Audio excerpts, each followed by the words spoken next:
নমস্কার বন্ধুরা, এই দেখুন আমি দীঘা পৌঁছে গেছি। পিছনে জগন্নাথ মন্দির, দীঘা স্টেশন থেকে নেমে এই দিকে শহরে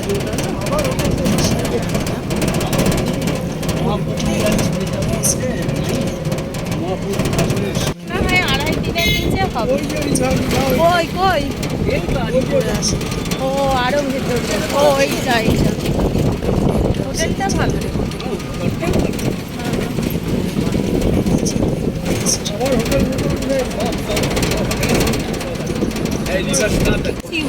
এইসব গলি দিয়ে যেতে ওই যেগুলো দেখলি ওই সামনে ওইগুলোই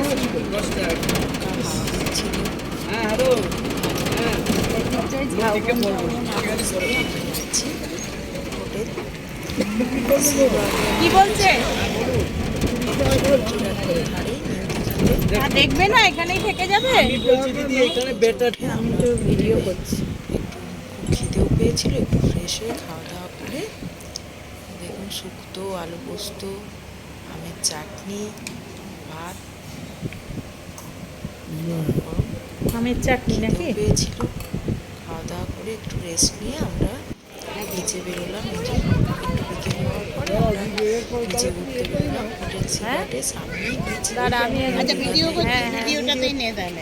ভিডিওটা নিয়ে নিই আগে। হচ্ছিল, আবার খুব সুন্দর হাওয়াও দিচ্ছিল। সমুদ্রের ধারে ভিড় ছিল খুবই।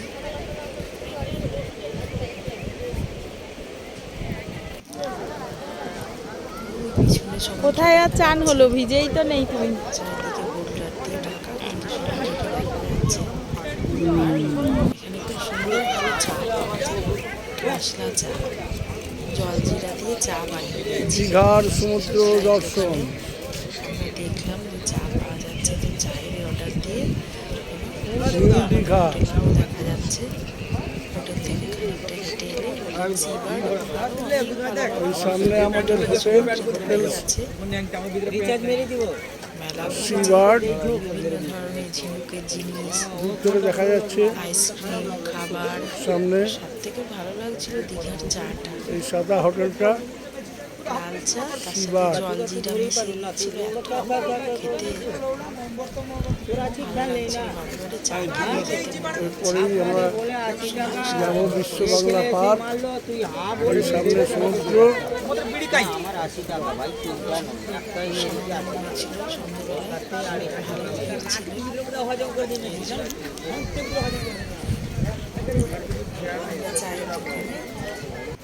দীঘার আজকে চারিদিকে লোকে লোকারণ্য। রবিবার সমুদ্র আস্তে আস্তে সূর্যাস্ত হয়ে গেল, চারিদিকে লোক। অনেক লোকই বিকেলবেলাতে স্নান করছে, সমুদ্রে অনেকে বসে গল্প করছে। এই যে গরুর চুল বিক্রি হচ্ছে, সাধারণত খাওয়া হয় না। আমরা দুই বন্ধুকে এই আমাদের হোটেল সিবার্ড ভিউ। মশলা চা, পাশেই হচ্ছে সিবার্ড, বেশ ঠান্ডা ঠান্ডাই ছিল। সামনে সি ভিউর পাশে। এখান থেকে দেখা যাচ্ছে জলের মতো হোটেল থেকেও সমুদ্রের ভিউ দেখা যাচ্ছে। এই যে সিবার্ড, দুটো পার্ক আছে, একটা হচ্ছে ঢেউ সাগর পার্ক, আর একটা সুন্দর হোটেল, সি ফেসিং রুম। আমরা ঠিক করলাম একদিন বিশ্ব বাংলা পার্ক ঘুরতে যাবো, একদিন এখন একটু পরীক্ষার জন্য ভিড় কম, দীঘাতে। আজকে চা খেয়ে ফলে রেটও একটু কম। দীঘাটাই যাবো। টোটো ভাড়া করলে মোটামুটি 100 টাকা ভাড়া। দীঘাটা ঘুরতে যাবো। বিশ্বকর্মা পার্ক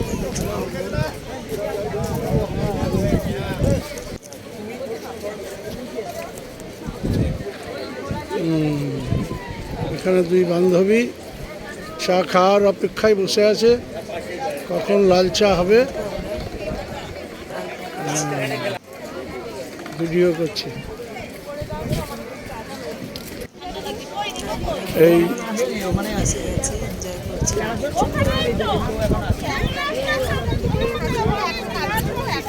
দাঁড়া, এইদিকে তাকাও, এইদিকে এইদিকে।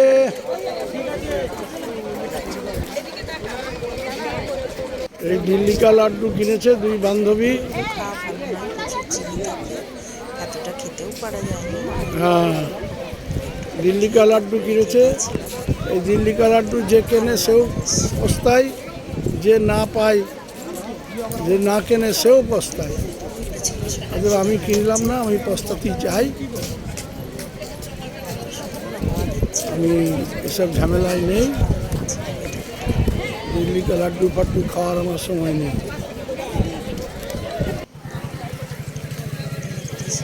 এই এই দীঘার সমুদ্র সন্ধে নেমে আসছে, অপূর্ব দোকান, ধীরে ধীরে সমস্ত মার্কেটটা আলো জ্বলছে, বিভিন্ন বিভিন্ন ধরনের জিনিস খেলনাপাতি, গিফটের দোকান। বিক্রি হচ্ছে। সামনেই এখানে ঝিনুকের সেটিং, ওই এগিয়ে গেছে ওই অন্নপূর্ণা হোটেল রেস্টুরেন্ট, মোমো পাওয়া যাচ্ছে, সব থেকে ভালো এই যে বললাম সমস্ত মশলা রকম দেওয়া চা, জল দিয়ে চা, খুব ভালো চিকেন লাগছে। আইটেম সব পাওয়া যাচ্ছে এখানে। জিরা চা খেতে, বিভিন্ন ধরনের খাবারের দোকান। এই হচ্ছে বিচ এই যে ভিউ হোটেল, রাত হয়ে গেছে, ওর সমস্ত বিচ লাইটিং রিজেন্সি।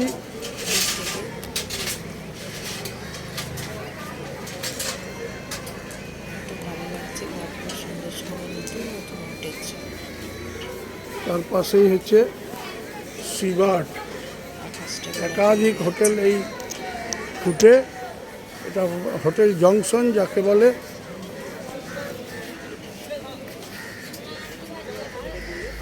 হোটেল থেকে সোজা রাস্তা, রাস্তা দিয়ে এখান থেকে সোজা গিয়ে কিছুটা গেলে আমি তো গাড়িটা লাগিয়ে ফোনটা লাগিয়ে ওদিকে তো বেকার আছি নাকি আর কি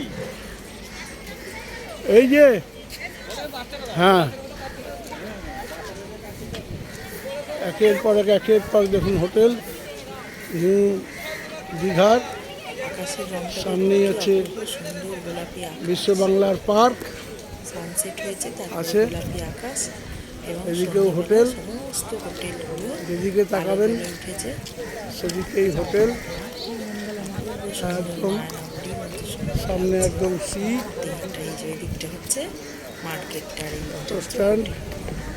একের পর এক ভালো ভালো হোটেল, 1400, 1500, 1600, কিছু কিছু ভালো ভালো হোটেল যেগুলো সেগুলোর 2000, 2500, বাকি সব 1400, 1500-র মধ্যেই।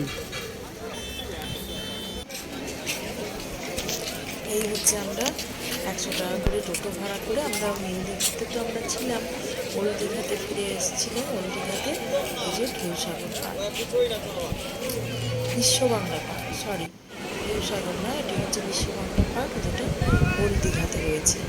এখানেও তাই সমুদ্রের ধারে বাঁধানো জায়গা আছে, সকলে বসে নিজের মতো, অনেকে পরিবারের সাথে এসছে, অনেকে বন্ধু বান্ধবের সঙ্গে এসছে, সকলে নিজের মতো গল্প গুজব করছে, চা বিক্রি হচ্ছে, আরও বিভিন্ন ধরনের ঝালমুড়ি সব কিছু বিক্রি হচ্ছে, সবাই খাচ্ছে করছে। হ্যাঁ, এরপরে নেক্সট ডে আমরা কিছুটা বিভিন্ন ধরনের যে সাইড সিনগুলো রয়েছে গিয়েছিলাম টোটো ভাড়া করে।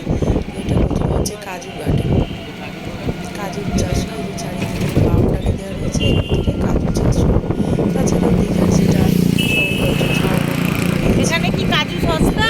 লোকাল, এবং এটা যেতে যেতে অনেকটাই উড়িষ্যা তাহলে কাজু বাগান করেছে যে? তো ওই একটা গ্রামের ভিতর দিয়ে গিয়ে আমরা তালসারি বিচ যাচ্ছি, যেখানে সুবর্ণরেখা নদীটা সমুদ্রের সাথে বে অফ বেঙ্গলে মিশেছে।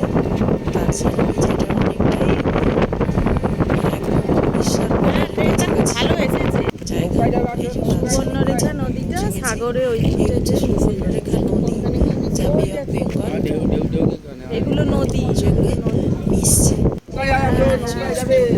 নৌকা রয়েছে, এতে করে ওরা ওই দূরে কিন্তু সমুদ্রটা, জায়গাটা বল। এটা কিন্তু নদী, পিছনে একটা সমুদ্র, ওখানে নদী সমুদ্রের সাথে। তোমার মাথায় খালি কুম্ভ আর এখানে এই যে মাছ ধরার জন্য এত সমস্ত নৌকাগুলো রাখা রয়েছে। দৃশ্য ওই দূরে হচ্ছে বিচটা, যেখান থেকে উড়িষ্যা হচ্ছে, আর এই হচ্ছে আমাদের এই এত নদী দাঁড়িয়ে, এইগুলো দাঁড়িয়ে আছে না, এরা লাল কাঁকড়া দেখতে নিয়ে যাচ্ছে।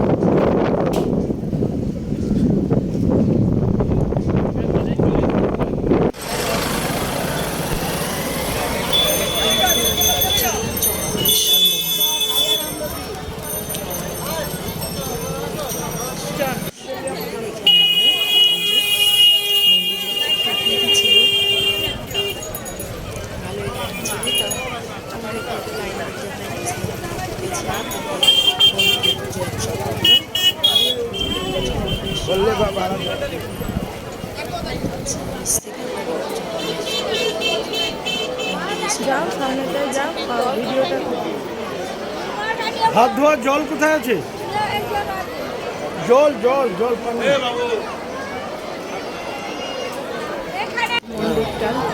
তুমি দাঁড়াও ভিডিওতে টিভি জোরে গাউছি আমাদের কনিয়া কোথায় এ বর্ণালী এ থাক না, ও ঘুরতে ঘুরতে যাও না, ও করে আসবে। জয়েন্ট ফটো বাবু এ খুকি হচ্ছে মেন মন্দির। এরা ভিডিও করে দিচ্ছে। এই আমরা তালসারি বিচে আবার এলাম।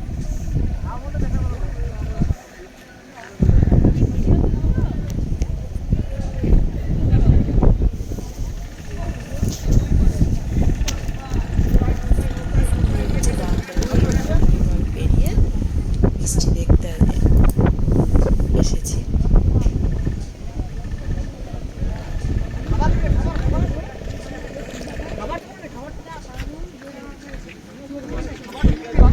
তুমি এবার আমার দিকে ধরো।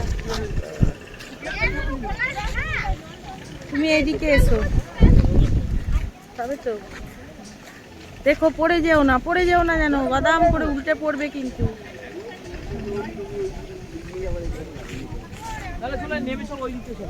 এদিকটা এসো, ইয়ে আছে।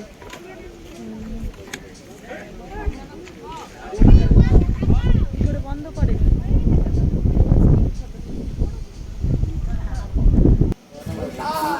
এই হচ্ছে আমরা এসেছি লাস্ট ডেস্টিনেশন হচ্ছে আমাদেরকে যে টোটোওয়ালা নিয়ে গেছিল এই মোহনা দেখতে নিয়ে এসেছে। দেখুন এই যে কত শুটকি মাছ বিক্রি হচ্ছে, বিভিন্ন ধরনের মাছকে শুটকি মাছের রেডি করে এরা বিক্রি করছে। এছাড়াও মাছের বড় ইলিশ মাছও পাওয়া যাচ্ছে। মাছ খাই না, চল জোরে জোরে ঢেউ এখানটায়। দেখো অত বর্ণালী যাস না, যাস না, দেখ ওদিকটা, ওদিকটা কিন্তু বেশি গভীর। হ্যাঁ ভয় লাগে আমারও, গা শিরশির করে।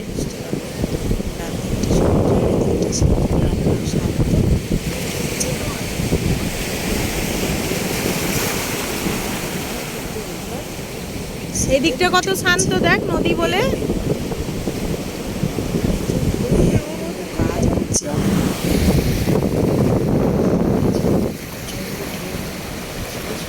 হাইটাই ছিল, একটু বেশি ছিল, তাই আমরা খুব সামনে আর যাই। যাওয়ার ইচ্ছা ছিল আরও সামনে, কিন্তু ঢেউটা বেশি থাকার জন্য আমরা আর সামনেটাই যাই।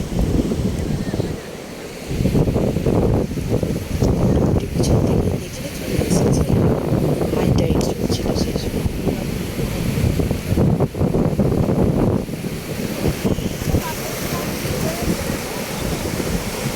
দাগ লেগেছে। তো দেখে এসো গিয়ে কি হয়েছে।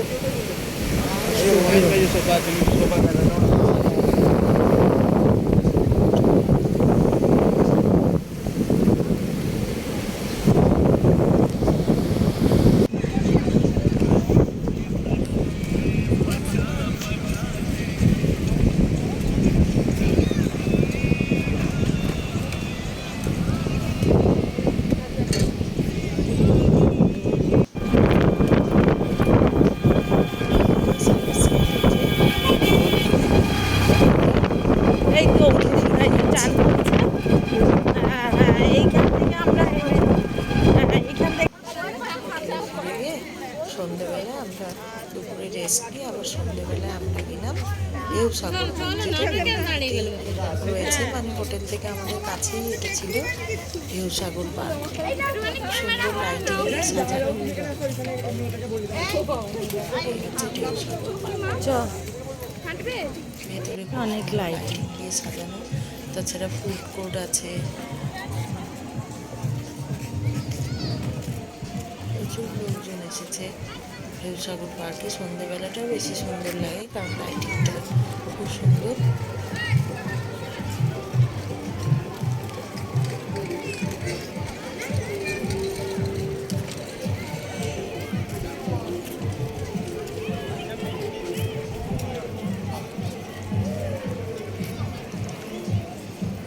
ঢেউসাগর পার্কেরও সামনের দিকে সমুদ্র আর পিছনে এরকম করে পার্কের মতো করে সাজানো।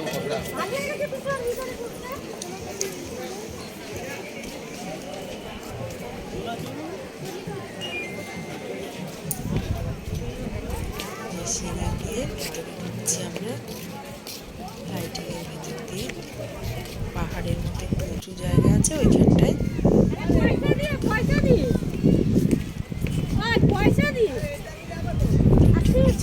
করা আছে, সুন্দরভাবে লাইটিং দিয়ে সাজানো।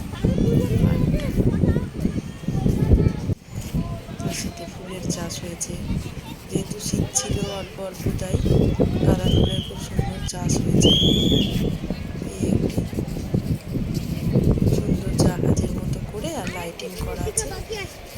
ভিড় ছিল তাই এর ভেতরে আর যাওয়া হয়নি, দূর থেকে এটা ফটোটা তুলেছি।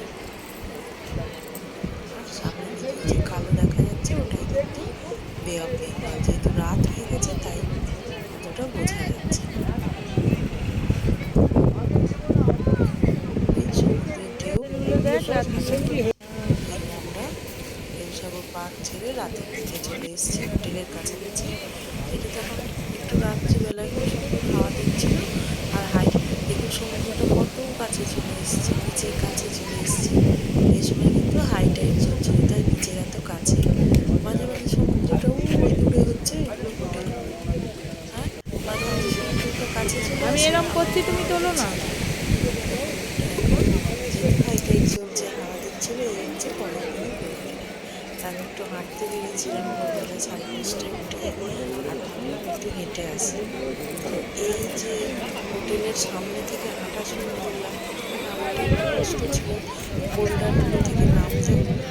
নামার পর আমি ওই ঢেউসাগর পার করতে পুরোটা এত সুন্দর লাগছিল হাঁটতে হাঁটতে, হাওয়া দিচ্ছে একদিকে সমুদ্র। তখন আমি ভাবছিলাম যে এইরকম জায়গায় যদি থাকতাম তো রোজই বোধহয় এতটা করে হাঁটা হয়ে যেত। এই রাস্তাটা দিয়ে হাঁটতে হাঁটতে হাঁটতে হাঁটতে দূরে ঢেউসাগর পার করতে পৌঁছে গেছিলাম। আবার ওখান থেকে হাঁটতে হাঁটতে আমি হোটেলের জায়গাটা অবধি চলে এলাম হেঁটে। শুধু এত সুন্দর লাগছিল, একটুও বোর লাগেনি হাঁটতে, একাই হাঁটছিলাম ভোরবেলায়। তো আজকেই আমাদের চলে যাওয়ার বাসের টিকিট বুকিং করা হয়ে গেছে ভলভো বাসে। আমরা Digha to Santragachi Volvo bus booking করেছি। এই দেখুন এখানে অনেকটাই জল, তাই পেরিয়ে আর ওই বাসটায় যেতে পারলাম না। এটা মোটামুটি অনেকটাই দূর হোটেল থেকে, অনেক দূরে হোটেলগুলো আছে। এতটা চলে এসেছি, মোটামুটি জায়গাটা ফাঁকা, লোকজনও ছিল না, তাই একটু ভয় ভয় লাগছিল। এই আবার হেঁটে আমি হোটেলের কাছে ফিরে চলে এলাম। এটা ভোরবেলায়, ওই জন্য অতটা সূর্যের তাপটাও ছিল না, হাঁটতে বেশ ভালোই লাগছিল, গরমও ছিল না। হেঁটে আবার ফিরে চলে এলাম। বাস নির্দিষ্ট জায়গায় বলে দিয়েছিল সকাল 10:30টায় বাসে চলে এলাম। বাস এখানে বলা ছিল যে এই স্টপেজে আসতে হবে, টিকিট কাটা হয়ে গেছিলো। এখান থেকে বাস ছাড়বে, আমরা সাঁতরাগাছি পৌঁছবো। সাঁতরাগাছি থেকে আবার ওলা ধরে ডাকবে বাস। এই তো এটাই সেই রাস্তাটা। তবুও যেহেতু ট্রেনের টিকিট পাইনি তাই বাসে। বাস যদি আপনারা বুকিং করতে চান তো ওই কাছেই বাসের সব অফিস আছে, ওখান থেকে আগে